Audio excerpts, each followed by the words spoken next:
Hello, I've added a little update to xNorm. This update allows you to pre-select a normal map rather than auto-generating.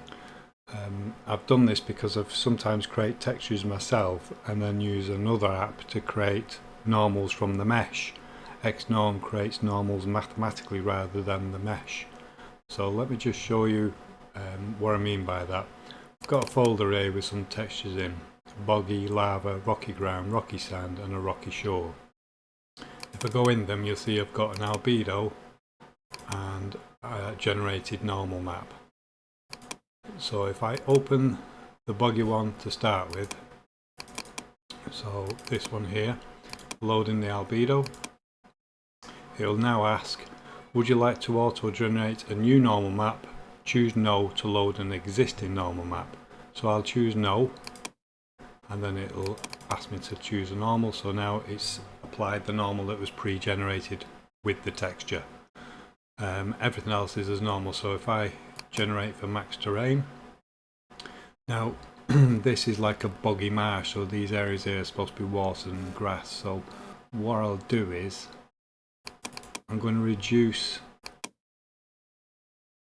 the AO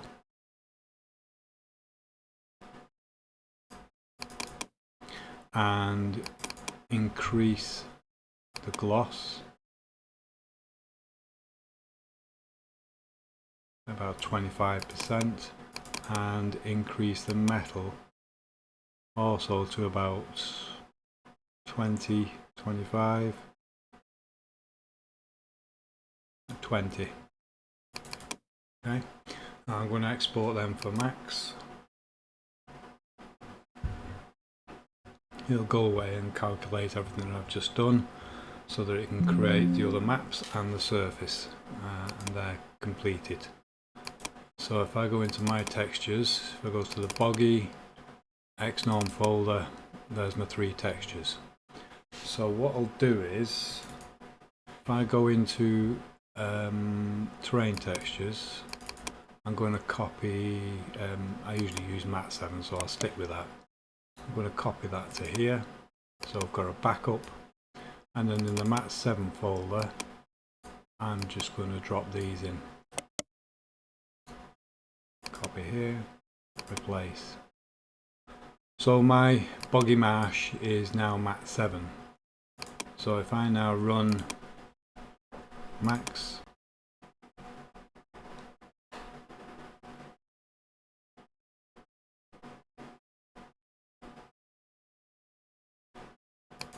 just edit a blank map.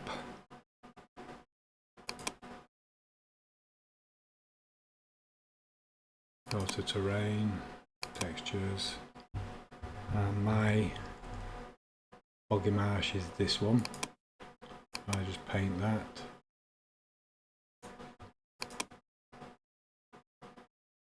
And there's my boggy marsh. So as you can see, I could have inverted the normal. It probably would have been better if I did invert the normal. But the reflection is in the water plane and it does look like a boggy marsh, and this was just generated in a paint application, and then I created a normal map using NDO. But yeah, pretty straightforward. I'll just do another one. So if we go back into here, what you have to remember, it's important that when you select a source image, so if I go to the rocky sand, you notice here I've put another normal map in, but that's 1024 by 1024. This is 2048 and this is 2048. So if I choose this and you want to load in the existing normal map, and I choose no and then go for the 1024, obviously that's wrong because this is 2048, but it will actually tell you that the normal map should be the same size as the texture.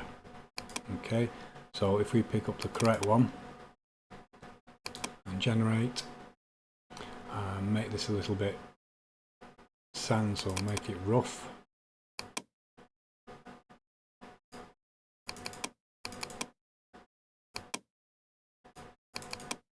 and export that for the max terrain.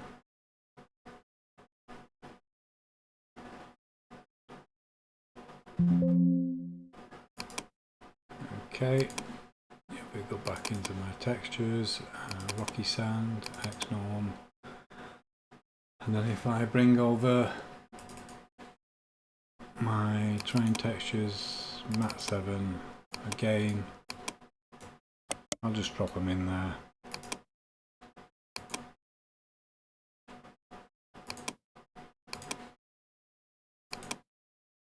Run max.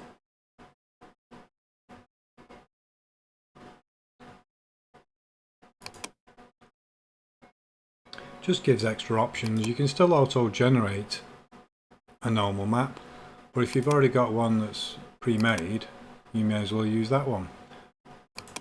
Like I say, you can pre-make them with meshes rather than mathematical. Obviously there will be a better normal map. As you can see,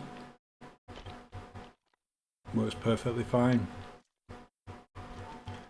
So that's the latest update.